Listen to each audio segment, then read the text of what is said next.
ये कहानी एक छोटे से गांव रानीपुर की है, जो अपने प्राचीन रीति रिवाजों और अंधविश्वासों के लिए प्रसिद्ध था। गांव के केंद्र में एक पुराना मंदिर था, जिसके बारे में कहा जाता था कि रात को वहां एक औरत नाचती है। लेकिन यह औरत कोई आम इंसान नहीं, बल्कि एक प्रेतात्मा थी। गांव के बड़े बुजुर्गों का कहना था कि सालों पहले इस गांव में सुमन नाम की एक औरत रहती थी, जिसे नृत्य का बहुत शौक था। वह अक्सर मंदिर के सामने नृत्य करती थी और गांव के लोग उसकी कला की प्रशंसा करते थे। लेकिन एक दिन एक अमीर जमींदार ने उसकी प्रतिष्ठा पर सवाल उठाया और उसे अपमानित किया। सुमन ने अपमान सहन कर मंदिर के सामने ही अपनी जान दे दी। उसकी आत्मा वहीं बस गई और उसने कसम खाई कि जब तक उसका अपमान करने वाले सभी पुरुषों का अंत नहीं होगा, वह शांति से नहीं जाएगी। कहानी की शुरुआत तब होती है जब गांव के एक युवा रणवीर, जिसने इन अंधविश्वासों पर कभी विश्वास नहीं किया, दोस्तों के साथ मंदिर में रात बिताने का फैसला करता है। उसे चुनौती दी गई थी कि वह वहां रात को नाचने वाली औरत को देखे और सच सामने लाए। रात गहरी हो चुकी थी। मंदिर में चारों ओर अजीब सा सन्नाटा था। रणवीर और उसके दोस्त हंसी मजाक में समय बिता रहे थे। तभी अचानक मंदिर की घंटियां बजने लगीं। रणवीर ने देखा कि एक सफेद साड़ी में एक औरत धीरे धीरे प्रकट हुई। उसकी चाल में एक अजीब सा आकर्षण था। रणवीर ने अपनी जगह से उठकर कहा, यह सब नाटक है, मैं इसे सच करार नहीं देता। औरत ने बिना कुछ बोले नृत्य करना शुरू कर दिया। उसकी हर एक हरकत ने वहां मौजूद सभी को मंत्रमुग्ध कर दिया। लेकिन जैसे जैसे नृत्य तेज हुआ, दोस्तों को डर लगने लगा। रणवीर ने देखा कि औरत की आंखें लाल हो रही थी और उसकी परछाई धीरे धीरे गायब हो रही थी। रणवीर को एहसास हुआ कि यह औरत इंसान नहीं है।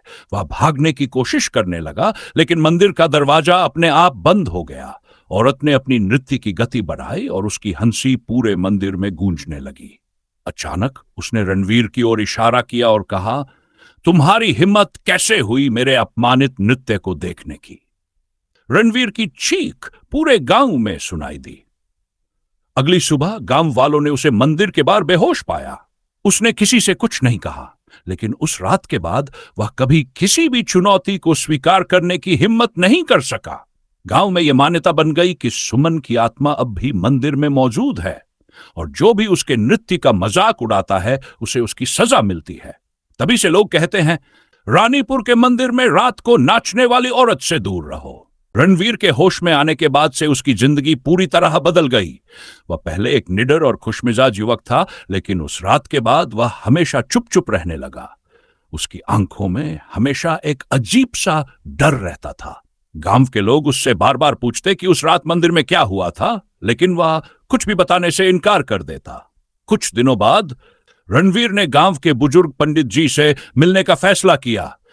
पंडित जी ने जब उसकी हालत देखी तो समझ गए कि वह मंदिर की प्रेतात्मा से टकरा चुका है। पंडित जी ने उसे बताया, सुमन की आत्मा आज अपने अपमान का बदला लेने के लिए भटक रही है। उसकी आत्मा को शांति तभी मिलेगी जब कोई उसकी कहानी समझेगा और उसे न्याय देगा। पंडित जी की बातों ने रणवीर के दिल में एक नई उम्मीद जगाई। उसने फैसला किया कि वह सुमन की आत्मा को मुक्त करेगा। उसने गांव के पुराने दस्तावेज खंगालने शुरू किए और सुमन के जीवन और मौत से जुड़े सच को जानने की कोशिश की। रणवीर को पता चला कि जमींदार जिसने सुमन का अपमान किया था, उसकी मौत भी रहस्यमय तरीके से हुई थी। वह अकेले अपने महल में जला हुआ पाया गया था और किसी को भी समझ नहीं आया कि यह कैसे हुआ। गांव के लोग इसे सुमन की आत्मा का बदला मानते थे, लेकिन सुमन की आत्मा अब भी क्यों भटक रही थी? यह सवाल रणवीर को परेशान कर रहा था। वह समझ गया कि सुमन को न्याय तभी मिलेगा जब उसका सच सबके सामने आएगा और गांव वाले उसे सम्मान देंगे। रणवीर ने गांव के लोगों को इकट्ठा किया और सुमन की कहानी सुनाई। उसने बताया कि सुमन का नृत्य उसका जुनून था, उसकी आत्मा थी, लेकिन जमींदार ने उसके इस जुनून का अपमान किया और उसकी इज्जत छीनने की कोशिश की। सुमन ने अपने आत्मसम्मान के लिए अपनी जान दी। गांव के लोगों को अपनी गलती का एहसास हुआ। उन्होंने मिलकर सुमन के नाम पर एक छोटा स्मारक बनवाया और हर साल एक दिन उसकी याद में नृत्य महोत्सव आयोजित करने का फैसला किया। जब पहली बार यह महोत्सव आयोजित हुआ तो मंदिर के चारों ओर एक अजीब सी शांति छा गई। उस रात किसी ने सुमन की आत्मा को सफेद रोशनी में मंदिर से जाते देखा। ऐसा लग रहा था जैसे वह मुक्त हो गई हो। रणवीर ने महसूस किया कि उसने सुमन को न्याय दिलाने में अपनी भूमिका निभाई है। उस रात के बाद वह पहले जैसा बन गया, निडर और खुशमिजाज। लेकिन गांव के बुजुर्ग अब भी नई पीढ़ी को चेतावनी देते हैं, रानीपुर के मंदिर में नृत्य का सम्मान करो। सुमन की आत्मा को मुक्त हुए कुछ महीने बीत चुके थे। गांव वाले अब उसकी याद में हर साल नृत्य महोत्सव मनाते थे और मंदिर का माहौल शांतिपूर्ण और पवित्र हो गया था। रणवीर ने अपनी जिंदगी फिर से संवार ली और गांव में एक प्रेरणा बन गया। लेकिन कहानी यहां खत्म नहीं हुई। एक रात जब गांव के लोग गहरी नींद में सो रहे थे, मंदिर के घंटे फिर से अपने आप बजने लगे। कुछ चरवाहों ने दावा किया कि उन्होंने मंदिर के पास सफेद साड़ी पहने एक औरत को देखा जो धीरे धीरे जंगल की ओर जा रही थी। सुबह यह खबर पूरे गांव में फैल गई। रणवीर ने इसे महज अफवाह मानकर अनसुना कर दिया, लेकिन उसकी बेचैनी बढ़ने लगी। उसने पंडित जी से इस बारे में पूछा। पंडित जी ने गंभीर स्वर में कहा, सुमन की आत्मा को शांति मिली थी, लेकिन यह संकेत है कि कुछ और गलत हो रहा है। मंदिर की आत्माएं तभी जागती है जब कोई अनहोनी होने वाली हो। रणवीर ने अपने दोस्तों के साथ मिलकर उस रात मंदिर में जाकर यह पता लगाने का फैसला किया कि आखिर वहां क्या हो रहा है। जैसे ही वे मंदिर पहुंचे, उन्हें अंदर एक अजीब सी ठंड महसूस हुई। दिए जो हमेशा जलते रहते थे, बुझ चुके थे। चारों ओर गहरा अंधेरा था। अचानक एक धीमी आवाज गूंजी, जैसे कोई रो रहा हो। रणवीर ने आवाज का पीछा किया और देखा कि मंदिर के पीछे जमीन पर एक पुरानी चाबी और कागज का एक टुकड़ा पड़ा था। उस कागज पर लिखा था, मैं अभी भी अधूरी हूं, मेरी कहानी खत्म नहीं हुई, मुझे वहां खोजो जहां यह सब शुरू हुआ था। यह चिट्ठी पढ़कर रणवीर और उसके दोस्तों के रोंगटे खड़े हो गए।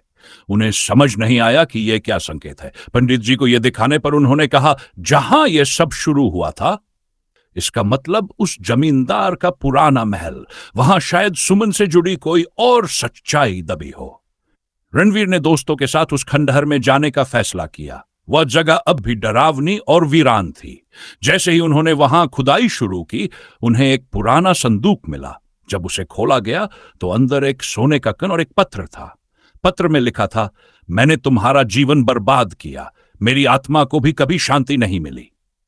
यह पत्र जमींदार ने सुमन के लिए लिखा था, लेकिन उसे कभी सौंप नहीं पाया। रणवीर ने समझा कि यह कंगन और पत्र सुमन की अधूरी कहानी का हिस्सा थे। उसने वह कंगन मंदिर में सुमन के स्मारक पर रखा और गांव वालों को बुलाकर यह सच्चाई सुनाई। उस रात पहली बार मंदिर के ऊपर एक तेज रोशनी फैली। गांव वालों ने महसूस किया कि सुमन की आत्मा पूरी तरह मुक्त हो चुकी है। लेकिन इससे रणवीर को यह एहसास हुआ कि हर कहानी का अंत वैसा नहीं होता जैसा हम सोचते हैं। कभी कभी सच को पूरी तरह जानने के लिए गहराई में जाना पड़ता है। और उस रात से रणवीर का जीवन भी पूरी तरह बदल गया। वह न सिर्फ गांव का हीरो बना, बल्कि सच्चाई के लिए लड़ने का प्रतीक भी। रानीपुर की यह कहानी आज भी सुनाई जाती है, लेकिन अब यह डर नहीं बल्कि सम्मान और न्याय की मिसाल बन चुकी है। कि आत्मा को पूर्ण रूप से मुक्त हुए काफी समय बीत चुका था और रानीपुर अब शांत और खुशहाल गांव बन चुका था। लोग हर साल उसके स्मारक पर नृत्य महोत्सव मनाते और उसकी याद में प्रार्थना करते। रणवीर अब गांव के सबसे सम्मानित व्यक्ति बन चुका था। लेकिन सुमन की कहानी का असर रणवीर की जिंदगी पर गहरा था। एक नई समस्या का जन्म कुछ महीनों बाद गांव के कुछ लोगों ने मंदिर के पास अजीब घटनाओं की शिकायतें करनी शुरू कर दी। उन्होंने कहा कि मंदिर के आसपास अजीब सी परछाइयां दिखाई देती है और रात को अजीब आवाजें सुनाई देती हैं। कुछ चरवाहों ने यह भी दावा किया कि उन्होंने किसी नई परछाई को मंदिर के पास भटकते देखा। रणवीर, जो अब तक हर मुश्किल का सामना कर चुका था, इन घटनाओं को नजरअंदाज नहीं कर सकता था। उसने इन बातों की सच्चाई जानने के लिए फिर से जांच शुरू की। एक पुरानी दुश्मनी पंडित जी से चर्चा के दौरान रणवीर को पता चला कि सुमन की मौत सिर्फ जमींदार के अपमान के कारण नहीं हुई, किसी और का भी हाथ था। जमींदार का सेवक, जिसे सुमन से नफरत थी, वह हमेशा सुमन को अपने मालिक के खिलाफ भड़काने का दोषी ठहराता था। जमींदार की मौत के बाद वह सेवक भी गायब हो गया था। पंडित जी ने कहा, मुझे लगता है अब यह सेवक की आत्मा है जो भटक रही है। उसने भी अपने जीवन में कई गलतियां की और शायद उसकी आत्मा को शांति नहीं मिली। वह सुमन के मंदिर को अपवित्र करना चाहता होगा। मंदिर की रक्षा।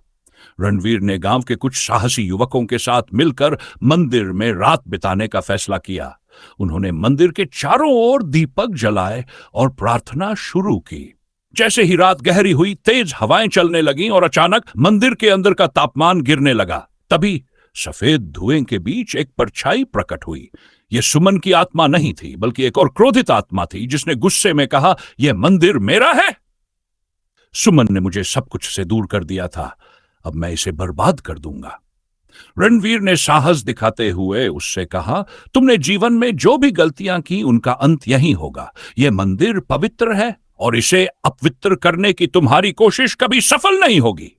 सच्चाई का सामना उस आत्मा ने स्वीकार किया कि वह जमींदार का सेवक था और उसने सुमन को बदनाम करने और उसकी आत्मा को तकलीफ देने की कोशिश की थी।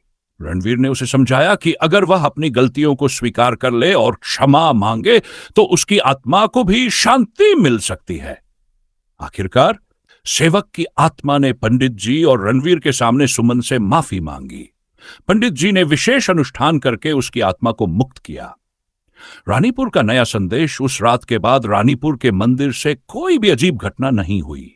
गांव के लोग इसे सत्य और शांति की जीत कहते हैं।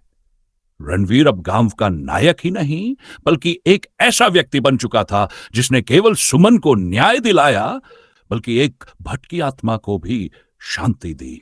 रानीपुर की यह नई कहानी हर जगह फैल गई और अब लोग कहते हैं यह मंदिर केवल नृत्य और पूजा का नहीं, बल्कि सच्चाई और न्याय का प्रतीक है।